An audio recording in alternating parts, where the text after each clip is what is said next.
iku sak nyatane Kujang seret pinangun Konteng ngaluri Ringin tabuni Ringin kirangan Rasa kaki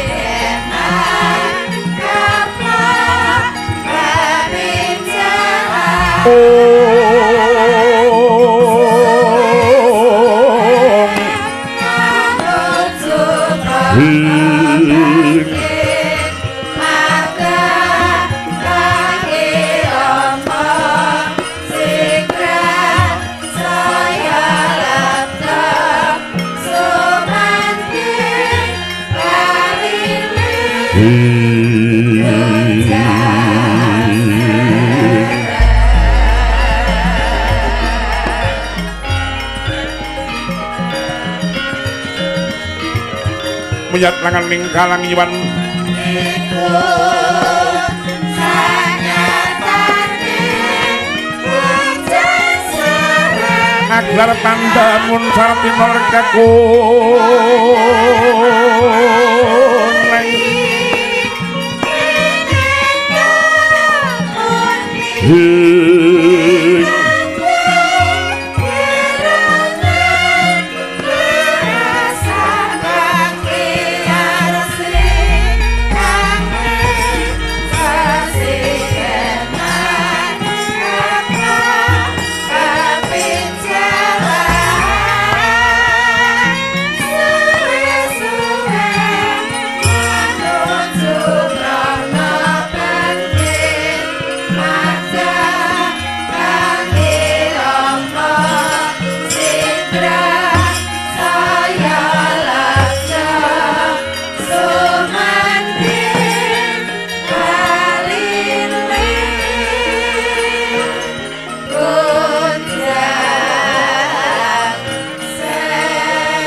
Handrah ingkang puspitorum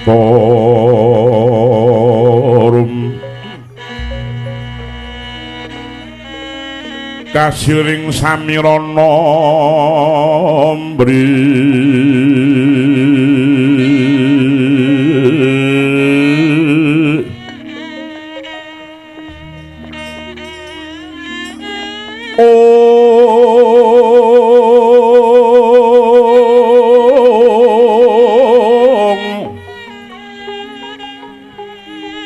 sekar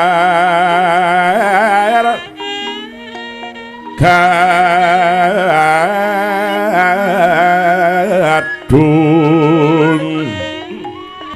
kum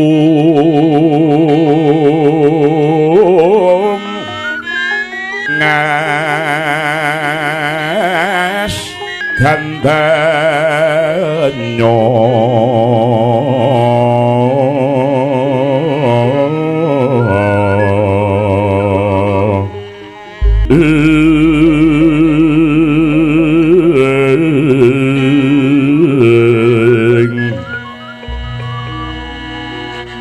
maweh raras renaning driya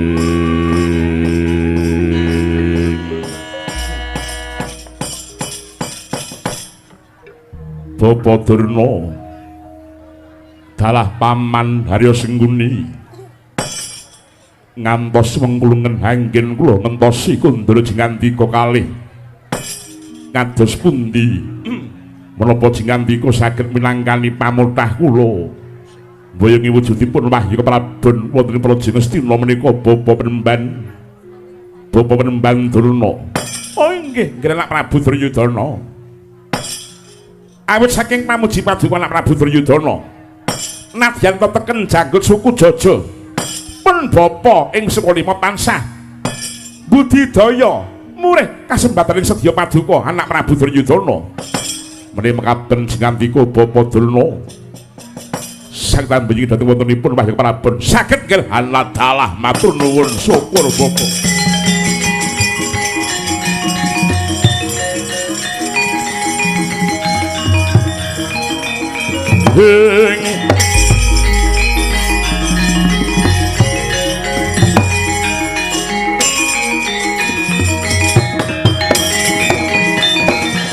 Kadang padha marentin becik besok mendemo baris kang prayitna Iwa Saranta wong ing Darawati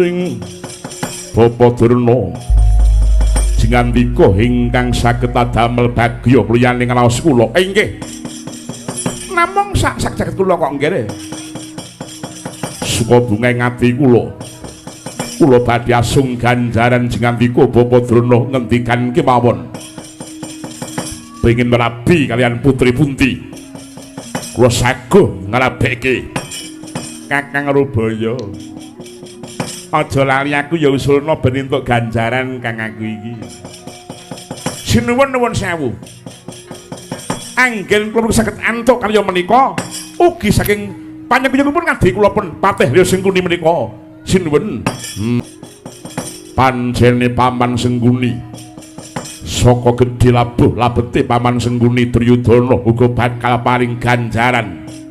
Waduh, matur nuwun, nggih matur nuwun. Menika gek ganjaran menapa menika nggih? Benjang yen Paman Sengkunipun seda kuburan sampeyan ajeng kula bangun sing apik. Kijing marmer pathokane kuburan saking kencana ingkang ditretes balian. Walah. Nampa ganjaran kok wis bongko anak Bapa Durna samangke kados pundi wujudipun Wahyu Keprabon kula wau. Semangga nggih kula beri nampi nggih Prabu Duryudana.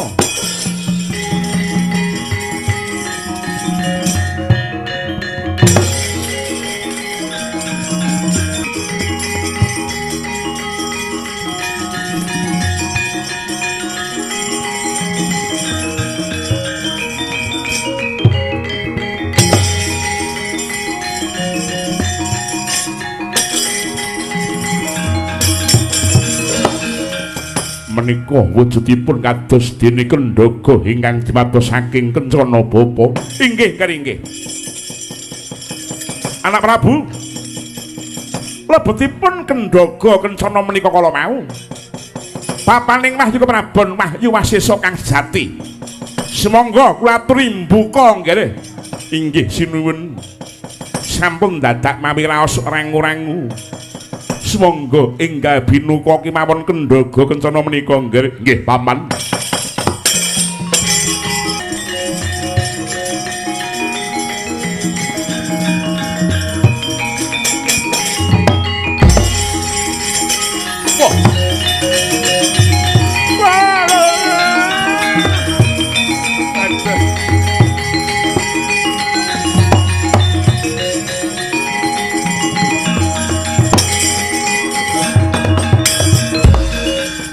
Jagat Dewa Bathara iki ya Bambang Wisanggeni. Iya wa aku anak lanang Bambang Wisanggeni. Aja kaget ya wa aku sing jedul iki mau. Lah wong Kurawa ki mau tansah tumindak nista. Lah kok ngarep-arep tumuruning Wahyu bakal tangeh kelakone. Lan Sima Prabu Duryudana ki mau kudune ngilo. Kowe kudune noleh marang githokmu dhewe. Kowe nggayuh keprabon iki mau apa wis bener? Sedenge prabon kang mbok sandangi wae barang kang silian. Aja etok-etok lali ya wa. Praja Ngastina ki mau sakwutu iki mau sejatine hak wewenange pepundhenku Pandhawa. Kowe ngaku apa ora? Wong edan.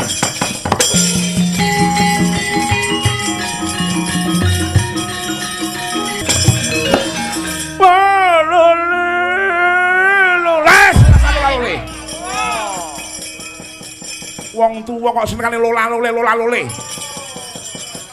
Mau ora kajen karo bocah-bocah kowe iki malahan. Wong tuwa ki mau ndonga wae. Ora sakukan lola-lole. Lola-lole nek wetenge luwe ya nesu ngono kok. Kuwi ya ngono, Mbah. Kura luput komong tansah tok dombani. Ngono wae nggonmu dombani ya nganggo cara sing luput. Ngendi ana golek mahyu kok nganggo cara dicolong. Kowe iki mau jane wong tuwa apa bocah wingi sore? Yen wong tuwa ya gene kowe ora idep isin Bekaturna.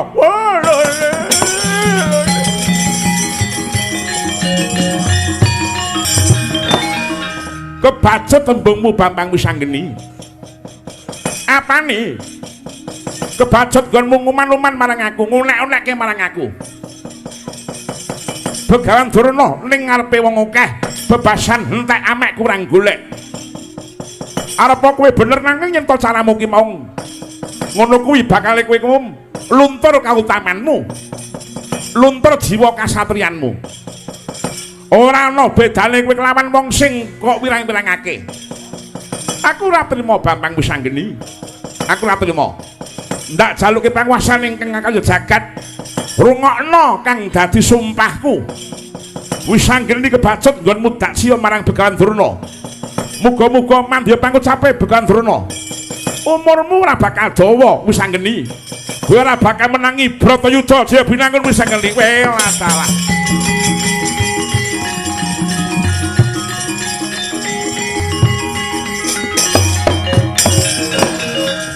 Simbah Durna.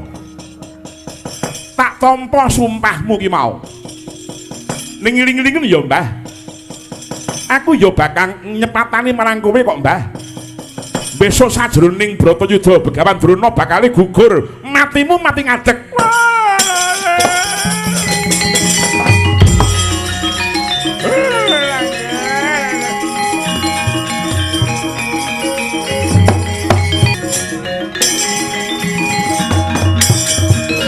Kagiat berisang kapirangu rinangkul kinempit kempit dosa ngertnaning bawana iwa kitu kang malang ati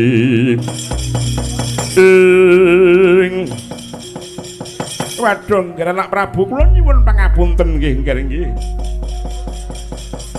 Kula nyuwun pangapunten anak Prabu Duryudana. Wong tuwa ora kena dienggo piandel babar pisan. Tuwa tuwas brabas kagian ampas. Gunemane iku ya iya-iya. Bareng digugu jebul kliru kabeh. Kaya ngono jati wong tuwa ki wong tuwa sing kepiye? Ora bejaji. Ya ngono kok wong tuwa, ya ono guru sing kepiye? Amit pasang kaliman tabik kuling kang sowan kira anak Prabu Duryudana.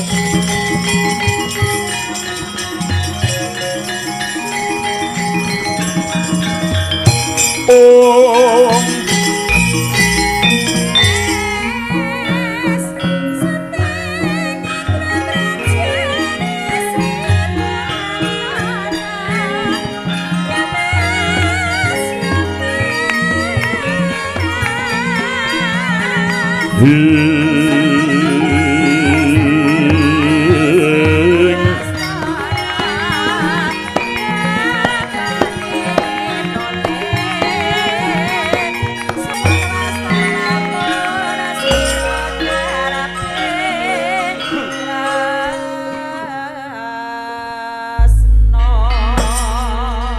kang kadisudama Gusti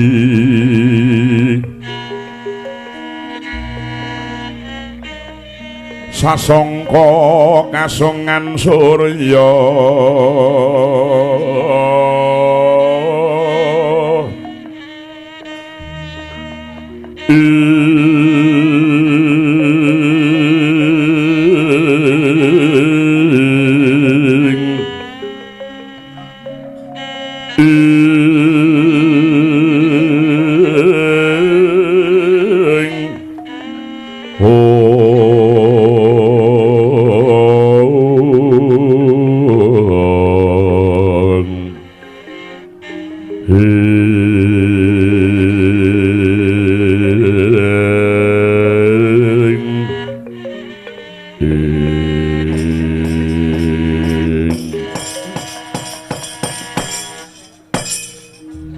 Amit pasang kaliman tabik lamun ana siku dendaning Jawata muga tumiba ing tawang-tawang sinuwun sing gedhe pangaksamamu dene aku moko ning Stingga Ngastina kene tanpa tok timbali sinuwun ana pawongan ngrasuk busana kapanditan sira ki mau sapa tepungke wae Prabu Duryudana aku pendhita saka ngawawu langit Prabu Begawan Trilocana. Begawan Trilocana. Kowe pendhita ampuh pendhita pinunjul buktine kowe bisa ngerteni yen to jejulukku kuwi Prabu Duryudana. Ora piye to? Kuwi ora mergo aku sekti takon cahangon bae kabeh wis ngerti jenenge Ratu Ngastina. Yen ngono kowe dudu pendhita. Yen ngono kowe dudu pendhita sekti. Lho, aku ki mau pendhita sing sekti tur ya nganggo banget aku ki mau. Apa buktine? Jenengku Begawan Trilocana. Tri ki mau telu locana ki mau tegese mripat. Mripatku kuwi mau ana telu sing loro mapan ning panggonan kang sakmestine. Banjur sing siji ana ngendi tak dhelike ning jero dompet anu abuku mula sinebut mata batin kabiasane kanggo apa mripatku sing ketelu ki mau gunane kanggo nyawang utawa maca ya kuwi maca batine menungsa kabeh kowe bisa maca apa kang ana sajroning atiku iso wae. Yen ngono sawangen lan wacanen apa sing lagi gumanthah ana teleng atiku. Dina iki Sang Prabu Duryudana rumangsa gempung penggalihe. Krana ora kelakon gayuh tumuluning wahyu keprabon, ya mengkono apa ora jagat Dewa Bathara bener penemban.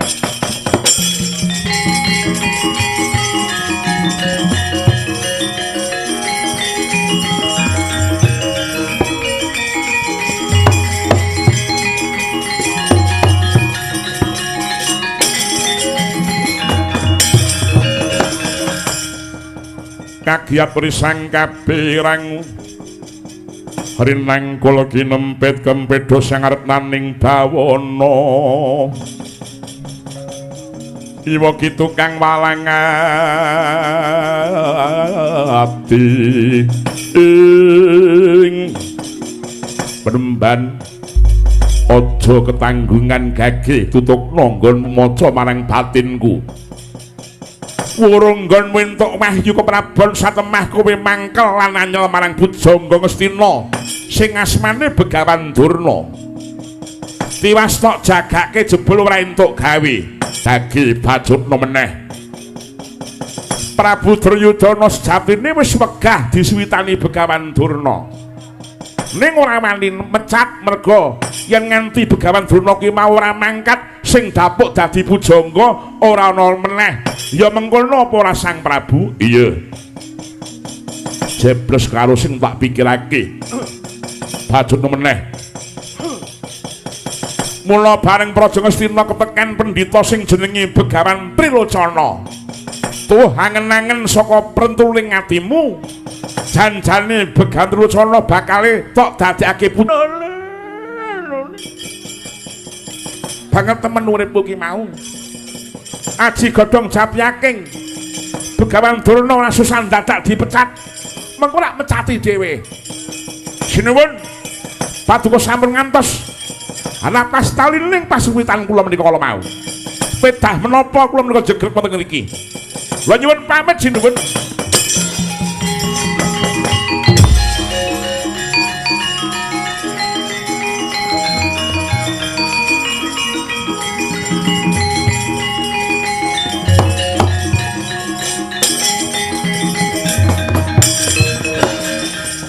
Bremban Trilocana. Areh ning Praja Ngastina samangke sampun boten gadah pujangga. Keparenga jengandika ingkang minangka pujangga ing Praja Ngastina menika. Ora ngemongake babagan dadi pujangga Ngastina. Malah aku uga saguh mboyongi Wahyu Jati Wasesa. Wahyuning keprabon ning Praja Ngastina kene nggih matur nuwun.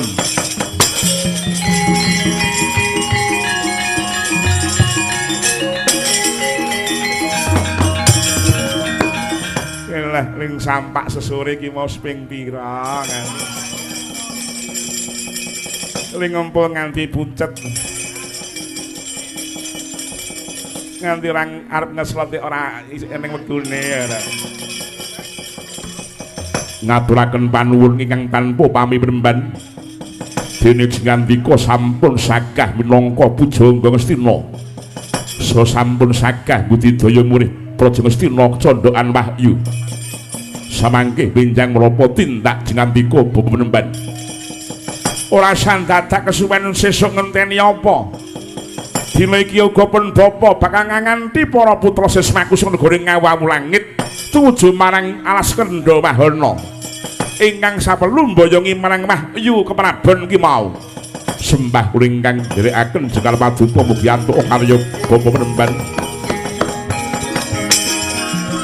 Sorot ning pandam sumuluh madangi jroning pasarian remo-remo kalingan nang-langane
Paman Sengguni wonten pangendika ing ngadhawuh sinuwun aja nganti nigakake lakune Bremban Begawan Trilocana.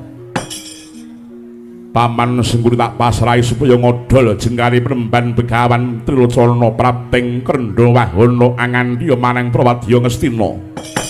Nok-non nuninggih sinuwun mboten langkung nyuwun pamit madhah pasilan. Dimas Kartomarma wonten pangendika ing ngadhawuh sinuwun ngiras pantos bubarna kang padha gantung siba ingsun bakal kundur hangedaton terang telaca dawuh pangandika paduka nyuwun pamit madhah pasilan. Kocap nalika samana purna sabda nata Sang Prabu Duryudana sigra kundur hangedaton tedak jog saking pelenggan dampar dentara regedeg jengkaning Sang Lata Cinandra kadideni gumerah gumuruh suarane Pengkanane sabda Maya sasmita Aga tumurun singgasana Parakan yang berdaya simpi Anggap sasana mandang brahma